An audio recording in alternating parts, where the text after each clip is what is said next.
չեք պատրաստվում ներողություն խնդրել Դավիթ Սարասյանից այս հրահարակային մարդը արդարացվել է դատարանում։ Վերջացրեցիք, խնդրում եմ չընդհատել պատասխանելիս։ Գործը հարուցվել է ժամանակին մեր կողմից ներկայացված տեղեկատվության հիման վրա, այն ժամանակ պետական վերահսկողական ծառայության մի շարք աշխատակիցների կողմից իրենց ծառայողական լիազորությունները վերազանցելու կասկածով։ Այդ բոլոր աշխատակիցները ոչ արդարացման հիմքով իրենց գործերը կարճվել են, այսինքն ըստ էության նրանց մեղավորությունը ապացուցված է։ Ինչ վերաբերում է կոնկրետ Դավիթ Սանասարյանի մասնակցությանը այդ գործընթացներին, դա եղել է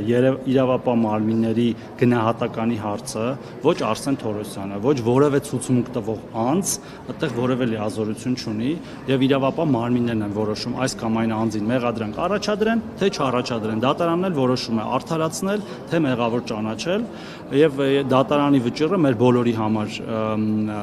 ըստ էության վերջնական ակտ է եւ այդքանով պետքա սահմանափակվենք։ Ես որևէ մեկին ոչ մեղադրանք եմ առաջադրել, ոչ տարել եմ։